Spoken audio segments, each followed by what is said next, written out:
السلام علیکم ورحمۃ اللہ وبرکاتہ۔ اعوذ باللہ من الشیطان الرجیم، بسم اللہ الرحمن الرحیم۔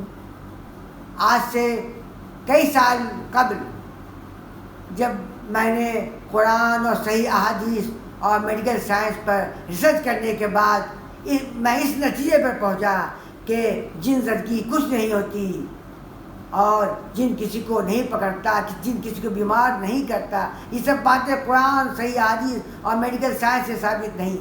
اس وقت فیس بک کا دور نہیں تھا، اس وقت یوٹیوب کا دور نہیں تھا، تو میں نے پمفلیٹ بنا کر اور چھوٹی چھوٹی کتابوں کو چھپا کر لوگوں میں تقسیم کرنا شروع کیا۔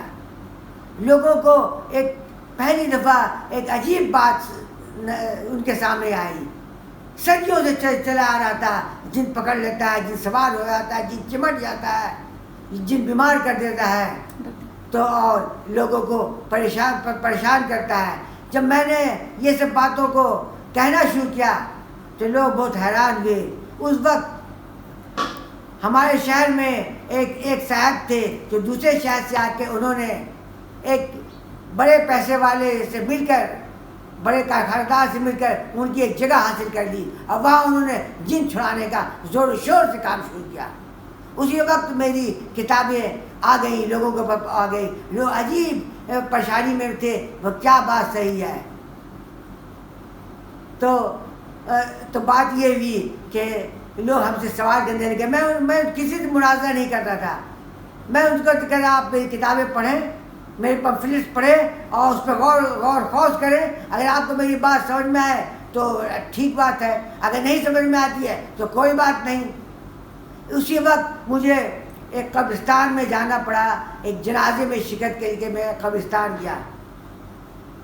وہاں میرے احباب اور میرے چاہنے والے بہت بڑی تعداد میں تھے، تو ان لوگوں نے وہ ہر طرف سے انہوں نے مجھ کو گھیر لیا اور کہا کہ ڈاکٹر صاحب آپ جمعہ کے روز میرے ساتھ کھانا کھائیں، میں آپ سے کچھ باتیں کرنا چاہتا ہوں۔ ڈاکٹر صاحب آپ اتوار کے روز میرے گھر تشریف لائیں، میں آپ سے کچھ باتیں کرنا چاہتا ہوں۔ کچھ لوگوں نے کہا کہ ہمارے گھر آئے، ہم لوگ سب مل کے آپ سے بات کریں گے اور اس نتیجے پہ پہنچیں گے کہ آخر کیا معاملہ ہے، جن پہ پکڑتا ہے کہ نہیں پکڑتا، جن سوار ہوتا ہی کہ نہیں ہوتا۔ ہمارے وہ عامل صاحب تو بہت زور شور سے اس کا پروپگنڈا کرتے ہیں کہ جن انسان کو چمٹ کر پاگل اور بیمار کر دیتا ہے۔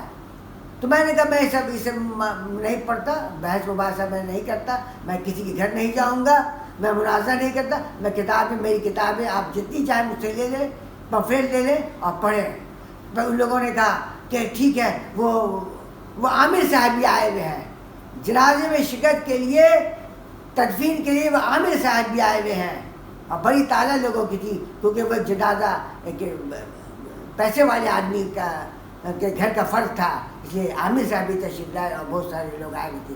تو ان لوگوں نے کسی صورت سے آفس کے سامنے، قبرستان میں آفس کے سامنے ایک جگہ کا انتخاب کیا، کرسیاں وغیرہ لگا دی گئی اور کہا کہ آپ ان سے عامر صاحب سے بات کر لیں۔ تو عامر جو تھا وہ کہتا تھا کہ میں کچھ نہیں جانتا، میں دین اسلام کے بارے میں کچھ نہیں جانتا، میں صرف جن چھڑانے کا کام کرتا ہوں اور مجھے جن چھڑانا آتا ہے، اور میری باتوں کی تائید علماء کرام بھی کرتے ہیں، وہ تو ہاں آپ ٹھیک کر رہے ہیں، قرآن حدیث سے آپ کا عمل ثابت ہے۔ تو ان کے ساتھ ساتھ ایک عالم صاحب بھی تھے، ان عالم سے بھی میری اچھی پہچان تھی، لیکن ان وقت ان کی عمر کم تھی، اب وہ بھی لائے اور وہ دونوں ایک طرف ہو گئے اور ہم کو کہا گیا، لوگوں نے کہا آپ اس سے بات چیت کر لیں۔ ہم نے ٹھیک ہے میں کر لیتا ہوں بات چیت، میں کیا فرق پڑتا، میں کر لیتا ہوں۔ تو لوگ چار طرف سے جمع ہو گئے اور ہماری گفتگو سننے لگے۔ تو میں نے ان سے کہا کہ میں کہتا ہوں کہ جن سر کی قرآن اور صحیح حدیث سے ثابت نہیں، اگر آپ ثابت کرنا چاہتے ہیں تو کوئی دلیل دیں۔ تو عالم صاحب نے مجھے کہا کہ شیطان انسان کی، رسول اللہ صلی اللہ علیہ وسلم کی حدیث ہے کہ شیطان انسان کے رگوں میں خون کی طرح دوڑتا ہے۔ یہ دلیل ہو گئی، یہ ثابت ہو گیا شیطان انسان کو خون کی طرح دوڑتے دوڑتے دماغ تک گیا اور پاگل کر دیا، یہ دلیل ہو گئی۔ یہی دلیل سینکڑوں سال سے علماء کرام دیتے چلے آئے جن زندگی کی. آپ دنیا کے 1,00,000 عالموں سے پوچھ لیں, وہ 1,00,000 میں 1,00,000 شاید ایک اللہ ماشاء اللہ کوئی ہوں, سب یہ کہ ہاں یہ دلیل ہے, رسول اللہ کی یہ حدیث دلیل ہے. تو میں نے مجمع سے کہا کہ یہ لوگ جو ہیں پوری حدیث بیان نہیں کرتے ہیں, پوری حدیث بیان کریں گے تو پتہ چل جائے گا کہ یہ حدیث جن زندگی کے متعلق دلیل نہیں ہے. پوری حدیث یہ ہے کہ رسول اللہ صلی اللہ علیہ وسلم مسجد میں اعتکاف میں بیٹھے ہوئے تھے. رسول اللہ صلی اللہ علیہ وسلم کی بیوی رات کے آخری پہر ان سے ملاقات کرنے کے لیے مسجد میں گئیں. حضرت صفیہ رات میں ملاقات کرنے کے لیے ان کے مسجد میں گئیں, ان سے ملاقات کی. اس کے بعد جب وہ رخصت ہونے لگیں تو رسول اللہ صلی اللہ علیہ وسلم مسجد کے گیٹ تک آئے اور اپنی بیوی کو رخصت کرنے لگے.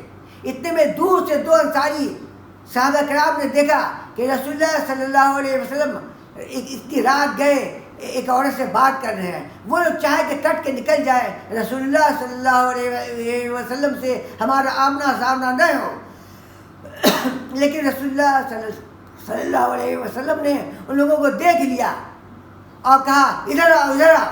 وہ لوگ تشریف لائے اور کہا یا رسول اللہ.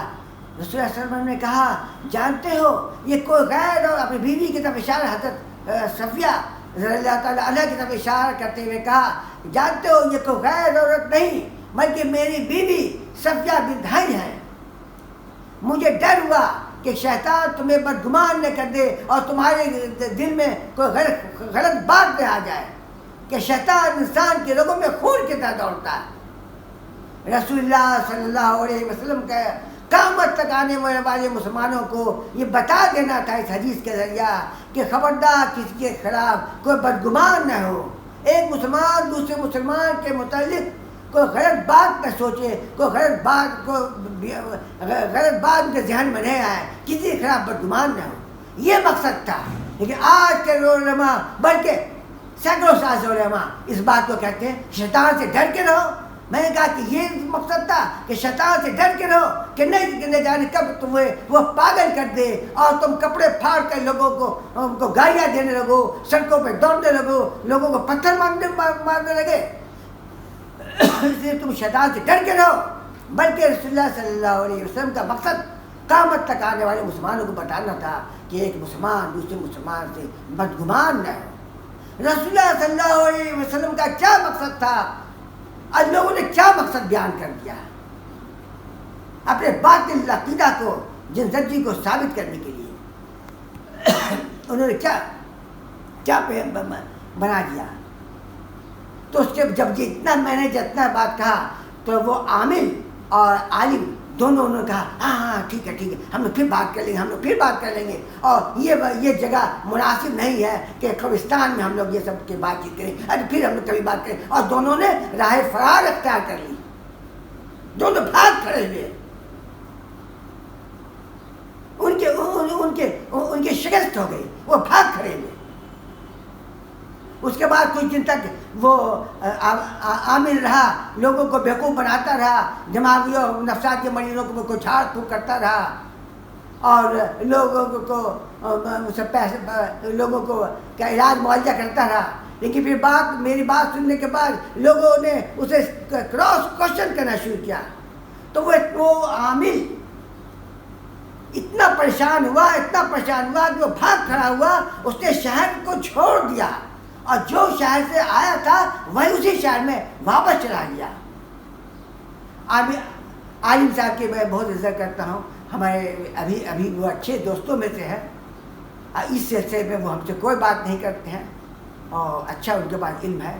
لیکن بہرحال ایک آبا اجداد کے زمانے سے باپ دادا کے زمانے سے سیدھا بسیدھا جو چلی آ رہی ہے کہ جن انسان پر سوار ہو کر پاگل کر دیتا ہے, تو وہ بھی اس کے حامی تھے, اس بات کے حامی تھے. اسی لیے وہ عامل کے کہنے پر چلے آئے تھے ہم سے منازعہ کرنے کے لیے, لیکن اللہ نے ان کو شکست دی. اب وہ بھاگ کھڑے ہوئے, دونوں مل کے بات کرے ہوئے.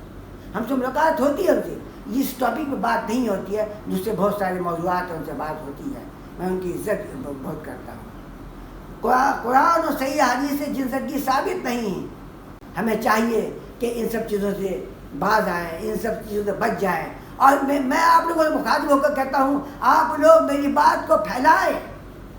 آپ کے شہر میں اگر کوئی اڈا ہے, کوئی مکان ایسا ہے جہاں جن چھڑایا جاتا ہے, جھوٹ موٹ کا فضول کا کام کیا جاتا ہے, جن چھڑایا جاتا ہے, آپ لوگ بند کروائیں, ان سے دلیل مانگیں, آپ لوگ بند کروائیں, بدو طاقت بند کروائیں. یہ سب نہیں ہو سکتا. قرآن اور صحیح حدیث سے یہ سب باتیں ثابت نہیں ہیں. آپ لوگ بند کروائیں, تبھی آپ لوگوں سے فائدہ. اور علماء کرام سے بھی دلیل مانگیں. اگر کوئی دلیل دینا چاہے, آپ دلیل مانگیں کہ یہ سب بات آپ کیوں پھیلاتے ہیں, تو ہم پرستی کیوں پھیلاتے ہیں, جہالت کیوں پھیلاتے ہیں. بہت جہالت ہو گئی, جن زندگی کے نام سے بہت جہالت ہو گئی. اس لیے آپ لوگ تو اس بات کو ختم کریں. میں پوری دنیا کے مسلمانوں سے مخاطب ہو کر کہتا ہوں, یہ ختم کریں. آپ لوگ ختم کروائیں اپنے اپنے شہروں میں, اپنے اپنے گاؤں میں. جو لوگ جن زندگی کے نام پہ لوگوں کے ساتھ دھوکہ دہی کر رہے ہیں, ان کو بند کرائیں. انہی سب باتوں کے ساتھ میں آپ لوگوں سے رخصت ہوتا ہوں. السلام علیکم ورحمۃ اللہ وبرکاتہ.